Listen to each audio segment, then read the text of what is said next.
तारक मेहता का उल्टा चश्मा। देखिए, मैंने 2-3 गैरेज यूरो वालों से बात की है। गैरेज? किस गैरेज के कौन से मैकेनिक की लड़की के साथ बात चल रही है तूने? अरे गैरेज मतलब वो गैरेज वाला गैरेज नहीं, गैरेज यूरो, जहाँ पर वो लग्नोत्सव लड़का लड़कियाँ मिलते हैं ना। वो अच्छा, मैरिज ब्यूरो। हाँ वही। तो मैरिज ब्यूरो वाले से बात करके रखी है। पोपट भाई, आपको सुबह सपना आया है ना, तो इस बार तो आपकी शादी होकर रहेगी। अरे भाई तू क्यों बेचारे को झूठी आशा दे रही है? क्यों? ऐसा कुछ नहीं होता है भाई कि सुबह का सपना सच होता है, ऐसा कुछ नहीं होता है। नहीं टप्पू के पापा, सुबह के सपने सच होते हैं। है ना। सुनिए, हमारी शादी के पहले मुझे एक सपना आया था। एक गोल मटोल लड़का मुझे देखने आया और उसके साथ मेरी शादी हो गई। और उसके बाद आप मुझे देखने आए और मेरी आपके साथ शादी हो गई। तो हुआ ना सुबह का सपना सच। वाह। अरे क्या वाह भाई, ऐसा तो मुझे भी एक बार सुबह सपना आया था कि एक बहुत ही अच्छे सज्जन भाई की बहन के साथ मेरी शादी हो रही है, लेकिन हुआ वो सपना पूरा नहीं। अरे हुई तो सही।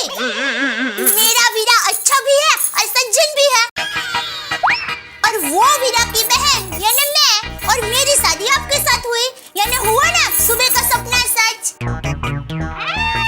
बहन का भाई सज्जन नहीं, डाकू है, डाकू वीरा डाकू। अच्छा, अब समझ में आया चाचा जी कि अब तक मेरी शादी क्यों नहीं हो रही थी। क्यों? अरे आप लोगों ने एक बात पे ध्यान दिया? कौन सी? दया भाभी की शादी सुबह का सपना आने के बाद हुई, जेठालाल की शादी भी सुबह का सपना आने के बाद हुई, और मुझे आज तक सुबह का सपना आया ही नहीं है। और आज जब चूंकि मुझे सुबह का सपना आ चुका है, जाहिर सी बात है कि अब मेरी शादी जरूर हो जाएगी। हाँ, तो बोलो श्री अम्बे मात की अब बराबर है, लेकिन ओ भाई, सुबह का सपना आ गया इसका मतलब ये नहीं कि बैठे बैठे फल मिल जाएगा। कर्म तो करना ही पड़ेगा। बिल्कुल सही कहा चाचा जी आपने। आज तक मैं सबको सिर्फ ये कहता था कि मेरी शादी के लिए सुकन्या ढूंढिए, और फिर मैं चुप हो जाता था। और अब जब तक सुकन्या नहीं मिल जाती, ना मैं चुप बैठूंगा ना किसी को बैठने दूंगा, और खास करके दया भाभी आपको। भाई तू दया को धमकी क्यों दे रहा है? नहीं जेठालाल, मैं दया भाभी को धमकी नहीं दे रहा हूँ। बड़ी बहन को छोटा भाई विनती कर रहा है। छोटी बहन बड़ी और बड़ा भाई छोटा। मेरा मतलब है, एक बहन को एक भाई विनती कर रहा है। दया भाभी, अब आप ही मेरा सुबह का सपना सच कर सकती हैं। आप अपने सारे काम कैंसिल करके मेरी शादी को अपना मिशन बना लीजिए। पोपट भाई, हम एक काम करते हैं, मैं अभी घर के सारे काम निपटा लेती हूँ, फिर हम दोनों साथ में 7 जन मैरिज ब्यूरो है ना, वहाँ पर जाते हैं। वहाँ पर भी मैंने बात करके रखी है, क्या हुआ वो पूछ लेते हैं। लेकिन आप घर के सारे काम निपटाने के बाद चलेंगी तो लेट हो जाएगा। तो एक काम कर भाई, तू दया के काम में थोड़ा हाथ बटा दे तो फटाफट काम हो जाएगा और तुम लोग फटाफट निकल सकते हैं। हाँ, तो बताइए क्या काम है, मैं अभी कर देता हूँ। झाड़ू पोछा बाकी है।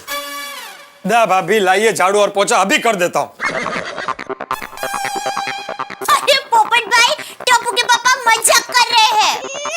लेकिन मैं मजाक नहीं कर रहा हूँ।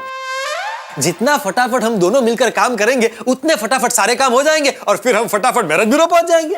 पोपट भाई, आप निश्चिंत होकर घर पर जाइए, मैं अभी फटाफट घर के सारे काम निपटा लेती हूँ, फिर आपको फोन करती हूँ, बाद में हम साथ में मिलकर मैरिज ब्यूरो जाते हैं। नहीं, मैं यही बैठता हूँ और चाचा जी को कंपनी देता हूँ। बहू, तू एक काम कर, अभी सब काम छोड़ दे, पहले इसके साथ मैरिज ब्यूरो जाकर। लेकिन बापूजी, अभी तो घर की रसोई भी बाकी है। चाचा जी, आप भी हमारे साथ मैरिज ब्यूरो चलिए ना, आज खाना बाहर ही खा लेते हैं। अभी से पूरी भारत लेकर जाएगा। अरे भाई, तू पहले लड़की देख ले, फिर हम सब आएंगे। बहू, कमान से निकला तीर, और ये सुबह का सपना आज रुकने वाला नहीं है। बिल्कुल बिल्कुल। तू मेरे खाने पीने की चिंता मत कर, पहले इसके साथ मैरिज ब्यूरो जाकर आ। ठीक है बापूजी। पोपट भाई मैं अभी तैयार होकर आती हूँ। दया, मैं दुकान जा रहा हूँ। जय जिनेंद्र। जय जिनेंद्र। बापूजी दुकान जा रहा हूँ। जय जिनेंद्र। जय जिनेंद्र। जेठालाल मैं भी चलता हूँ। कहाँ दुकान?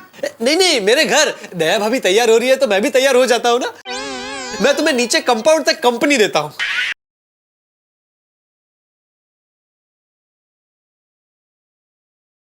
हाँ बोले बोले उपेंद्र भाई, क्या बात कर रहे हैं? नहीं हो नहीं सकता, चेक बाउंस हो ही नहीं सकता। नहीं नहीं नहीं नहीं, एक काम करो, नहीं नहीं नहीं, आप वो रिटर्न मत करो, आप वापस डाल देना। मैं जरा नटू काका को बोल के तो देखता हूँ। नहीं नहीं, आज के आज हो जाएगा सब। हाँ ओके ओके, आज हाँ। जेठालाल चले? हटाओ बाबू। हाँ। जेठालाल एक बात मेरी समझ के बाहर है, पूछोगे नहीं कौन सी? नहीं बताता हूँ। मुझे ये समझ में नहीं आ रहा है कि तुम्हें इस बात पे यकीन क्यों नहीं है? कौन सी बात? यही कि सुबह का सपना सच हो सकता है। अरे बोलो। अरे भाई, सुबह के सपने पे यकीन कैसे करूं? क्यों नहीं? आज सुबह ही मैंने सपना देखा कि मैंने तुम्हारे ही छाते से तुम्हें इतना पीटा कि तुम्हारे छाते के सारे तार टूट गए और तुम्हारे शरीर के सारे तार हिल गए। बोलो विश्वास करो सुबह के सपने पे? जेठालाल आज सवेरे ही सवेरे दोनों लाल बंधु साथ में। लाल बंधु? हाँ भाई, जेठालाल पोपटलाल। पता नाम बदलना पड़ेगा। आज सुबह सुबह सवारी कहाँ चली दोनों की साथ में? अरे नहीं भाई नहीं, साथ में कहीं नहीं जा रहे मेहता साहब। मैं अपनी दुकान जा रहा हूँ और ये अपनी दुकान जा रहा है। दुकान? हाँ दुकान। मेहता साहब मैं मैरिज ब्यूरो जा रहा हूँ। हाँ भाई, वो एक प्रकार की दुकान ही है ना, वहाँ तुम बिकने ही जा रहे हो ना। अरे पर क्यों बेचना है अपने आप को पोपटलाल? क्यों जाना है मैरिज ब्यूरो? अरे भाई तुम्हारे सर से ये शादी का भूत उतरता क्यों नहीं है? अच्छी खासी जिंदगी जी रहे हो, आजाद जिंदगी जी रहे हो, और क्यों अपने आप को गुलामी की बेड़ियों में जकड़ना चाहते हो पोपटलाल?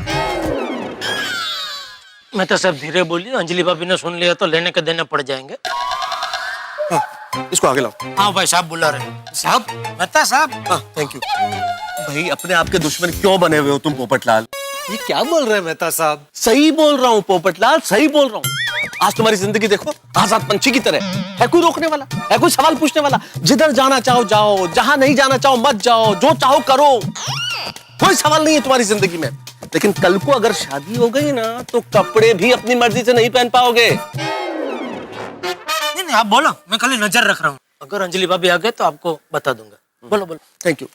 मैं कह रहा था कपड़े भी अपनी मर्जी के नहीं पहन पाओगे पोपटलाल, और कपड़े तो कपड़े, खाना भी अपनी मर्जी का नहीं खा पाओगे। जो बीवी कहेगी वही खाना पड़ेगा।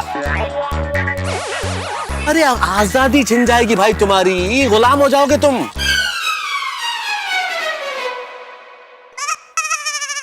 वाह मेहता साहब, आपका समझाने का तरीका जबरदस्त है। भल भला आदमी आपकी बात में आ जाता है।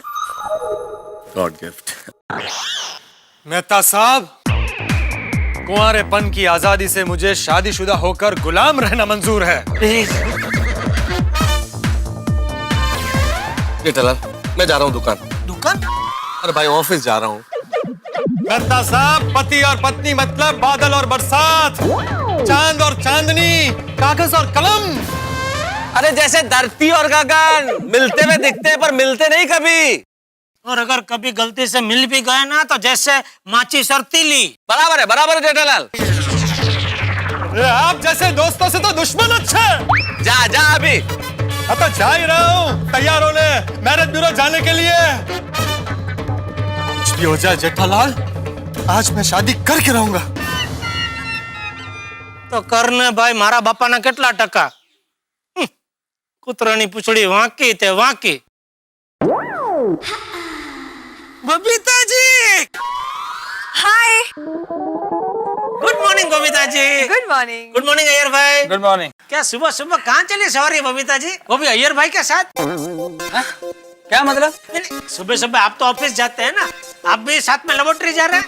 अरे नहीं, एक्चुअली अय्यर के फ्रेंड का फर्नीचर का शॉप है तो हम लोग वहीं पे जा रहे हैं। ओह नो, बबीता वो शॉप का विजिटिंग कार्ड तो मैं घर पर ही भूल गया। कोई बात नहीं, तुम्हारे पास उसका ब्रोशर है ना? अय्यर विजिटिंग कार्ड और ब्रोशर दोनों तुम लेने वाले थे। क्या हो गया है तुम्हें? आजकल तुम सब कुछ भूलने लगे हो। परसों तुम घर की चाबी भी लेना भूल गए थे। यार भाई अभी तो आप जवान है, ये उम्र में ऐसे याददाश्त कमजोर होना अच्छी बात नहीं है। क्या मतलब? जेठालाल तुम तो ऐसा बोलो जैसे तुम कभी कुछ भूलते ही नहीं हो। नहीं बिल्कुल कभी कुछ नहीं भूलता बबीता जी। पूरी दुकान में अकेला संभालता हूँ लेकिन छोटा से छोटा काम याद रखता हूँ। बबीता जी एक काम कीजिए, वो एक आमरो बादाम आती है, उसको क्या रात को भिगो देने का पानी में और सुबह अय्यर भाई को खिला दीजिए। उससे याददाश्त नहीं सच्ची, उससे याददाश्त एकदम तेज हो जाएगी। और दूसरा एक रास्ता है अय्यर भाई, एक है ना आप एक छोटी डायरी और पेन अपने साथ जेब में रखो, तो जो भी ऐसा अगत्य के काम हो ना उसमें ऐसे टपका लेने का, तो क्या भूलने का प्रॉब्लम ही नहीं। और भी ऐसे 3-4 वो आइडिया है बबीता जी को मैं बताता हूँ, आप जाइए वो विजिटिंग कार्ड लेके आइए। अरे नहीं, इट्स ओके, विजिटिंग कार्ड की कोई जरूरत नहीं है।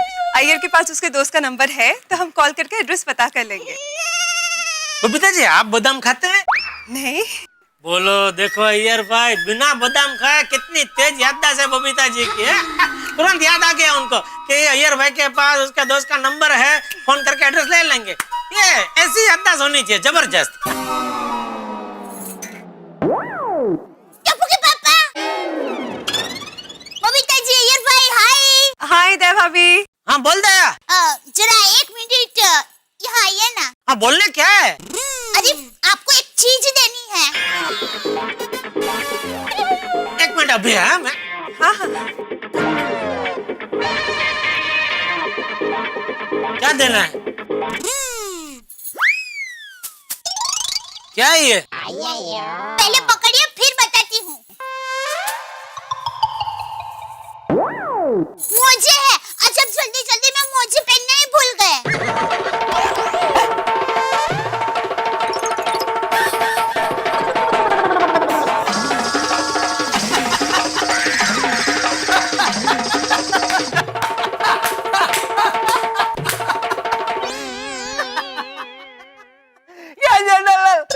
तुम तो बहुत बड़ा बुलक्कड़ निकले, सॉक्स पहनने ही भूल गए। दया भाभी आप एक काम कीजिए, जेठालाल को रोज झुमरू बादाम खिलाइए। झुमरू बादाम? आमरो। ओह, अरे अय्यर भाई, टप्पू के पापा तो रोज मामरो बादाम खाते हैं। अरे रोज खाते हैं, फिर भी ये हालत? क्या जेठालाल? चलो निकल रहा हूँ। जय जिनेंद्र। जय जिनेंद्र। टप्पू के पापा आप मोजे तो पहन लीजिए। अरे भाई तूने मुझे दे दिया ना, अभी रास्ते में जाता जाता रिक्शा में पहन लूंगा। होता है तो प्यार से बोल रहा है, हमें कोई थोड़ा देर तो प्यार से बता दो, हमें बोलना भी नहीं है। जेठालाल तुम रिक्शा में पहनना भी भूल जाओगे। एक काम करो, डायरी में नोट कर लो। अय्यर, और भी 2-3 चीजें है, तुमको लिख कर दो कि फोन करके बताओ। हाँ? अय्यर बस अभी बहुत हो गया। सेठ जी, राम जी की लीला है न्यारी, सेठ जी ने बचा लीला जे हमारी है। आप मेरे सेठ जी नंबर 1। क्या लगा रखा है ये? सेठ जी आप कमाल हो, आपको पता नहीं आपने क्या कर दिया है। क्या कर दिया है? सेठ जी आपने मेरा सपना पूरा कर दिया।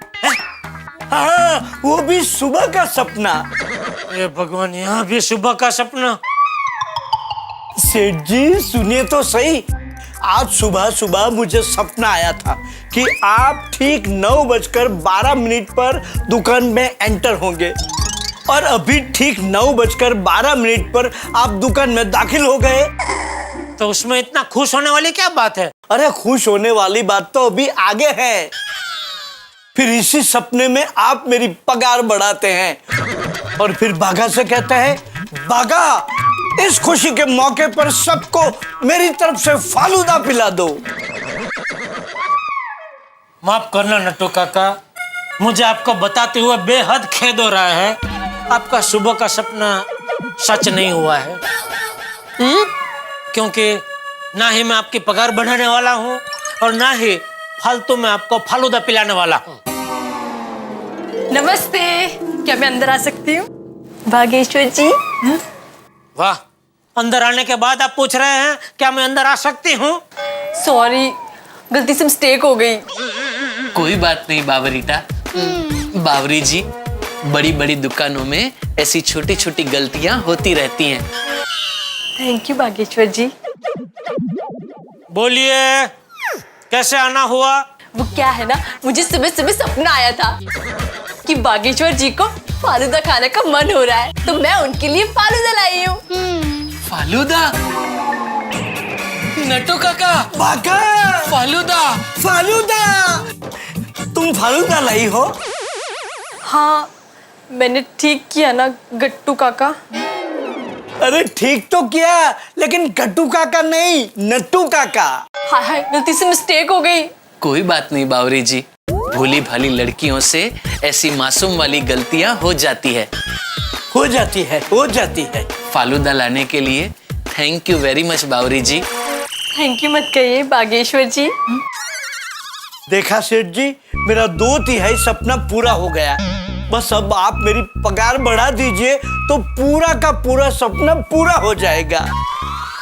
यह सुबह का सपना तो पीछे ही पड़ गया है। नटू काका के सपने से ये हाल है, पता नहीं पोपटलाल का सुबह का सपना क्या गुल खिलाएगा। दया भाभी, दया भाभी। ए भाई ये डिब्बे, जरा शांति रख, शांति रख। चाचा जी, इन कपड़ों में वजन गिरेगा ना? हाँ, 150 ग्राम गिर जाएगा। नहीं, मेरा मतलब है कैसा लग रहा हूँ मैं? लड़की जैसा। क्या? अरे क्या क्या क्या औरतों जैसे सवाल कर रहा है? कैसा लग रहा हूँ ना, वजन गिरेगा कि नहीं? ये डिब्बे, मर्द आदमी अपने कपड़ों से नहीं, अपने कर्मों से पहचाना जाता है। इनका लॉजिक कुछ अलग ही है। हैं? नहीं, दया भाभी, और कितनी देर? दया भाभी। पोपट भाई, आप आ भी गए? चलिए जल्दी, मैरिज ब्यूरो बंद हो जाएगा। पोपट भाई, आप चिंता मत कीजिए, मैरिज ब्यूरो शाम तक खुला रहता है। आप जरा धीरज रखिए। दया भाभी, अब शादी होने तक धीरज शब्द को मैंने अपनी डिक्शनरी से निकाल कर छुट्टियों पे भेज दिया है। आप 2 मिनट रुकिए, मैं अभी आई। जरूरत है एक श्रीमती।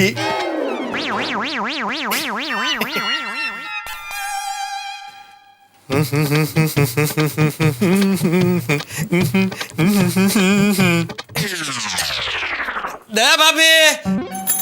चलिए पोपट भाई, मैं तैयार हूँ। चलिए चलिए। चाचा जी, मुझे आशीर्वाद दीजिए। क्या कर रहा है? पोपट भाई, मैं पैर छू रहा था। आशीर्वाद दीजिए कि आज बात पक्की हो जाए और आपकी बहू जल्द घर आ जाए। अरे डिब्बे, मेरे आशीर्वाद तो हमेशा तेरे साथ ही है। बापूजी, मैं जरा 7 जन्म मैरिज ब्यूरो जाकर आती हूँ। हाँ, जय जिनेंद्र। जय जिनेंद्र। चलिए चलिए, जल्दी, लेट हो रहा है। हाँ, पोपट भाई, अरे संभल के। 7 जन्म मैरिज ब्यूरो, भाई कमाल का नाम है। और पोपटलाल चल पड़े दया भाभी के साथ इसी मैरिज ब्यूरो में।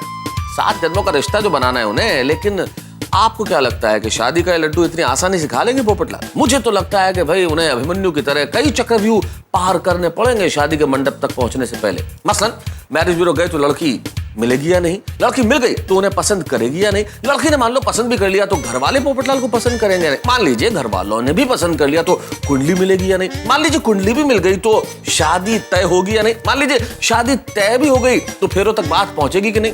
यानी कि चक्रव्यूह बहुत सारे हैं। अब दया भाभी और पोपटलाल जब इस मैरिज ब्यूरो के दरवाजे तक पहुंचेंगे तो सोचिए आपके घरों में लाफ्टर ब्यूरो के दरवाजे खुल जाएंगे आपकी हंसी और ठहाकों के लिए। बहुत हंगामे होने वाले हैं यहाँ पे। जैसे जैसे पोपटलाल की लड़की की तलाश बढ़ेगी वैसे वैसे ठहाके बढ़ते रहेंगे। देखते ही मेरे साथ तारक मेहता का उल्टा चश्मा।